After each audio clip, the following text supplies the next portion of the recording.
दोस्तों, एक कहावत तो आपने सुनी ही होगी, गधा अगर घास से दुश्मनी करेगा तो खाएगा क्या और अपना पेट पालेगा क्या। यही हाल हो रहा है पाकिस्तान के जिगरी दोस्त तुर्की के साथ। तुर्की इन दिनों इस्लाम के नाम पर अपना ओटोमन एम्पायर खड़ा करना चाहता है। इसी की कड़ी में अलग अलग कोशिशें तुर्की की जारी हैं। कभी इजराइल के साथ तुर्की पंगा ले लेता है, कभी ग्रीस के साथ, तो कभी अमेरिका जैसे देश को भी खरी खोटी सुनाने में पीछे नहीं रहता है। लेकिन इन सभी बातों का असर तुर्की की इकोनॉमी पर अब देखने को मिल रहा है। दरअसल तुर्की की इकोनॉमी अब चरमरा उठी है, क्योंकि तुर्की की जो लीरा है, करेंसी है, वो अब गिरने लगी है और अपने हिस्टोरिक लो पॉइंट पर चली गई है। दोस्तों, एक अमेरिकी डॉलर की कीमत 8 तुर्किश लीरा से भी नीचे गिर चुकी है और आने वाले समय में ये और भी गिरने वाली है, क्योंकि तुर्की के अंदर आज भारी भगदड़ का माहौल है।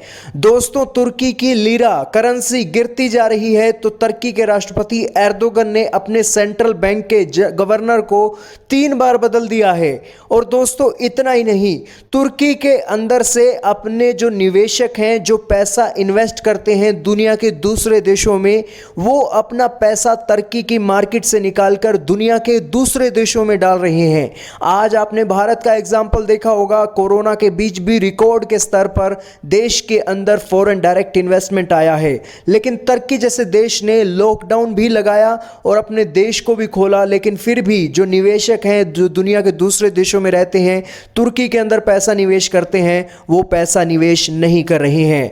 दोस्तों, जहां पर शांति होती है वहीं पर ही व्यापार होता है, और जिस देश में शांति नहीं होती है और जो देश लड़ने के लिए हमेशा से तैयार रहता है, उस देश में कोई भी व्यापारी अपना पैसा डालकर खुश नहीं होता है।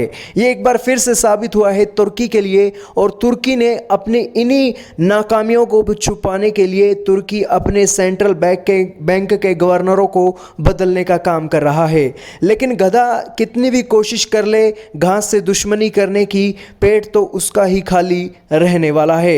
ये जो तुर्की आज सेंट्रल बैंक के गवर्नरों को बदल रहा है, असल प्रॉब्लम सेंट्रल बैंक के गवर्नरों में नहीं है, बल्कि तुर्की के राष्ट्रपति एर्दोगन में है, जो आज दुनिया के हर देश से पंगा लेने के लिए पीछे नहीं हटते हैं।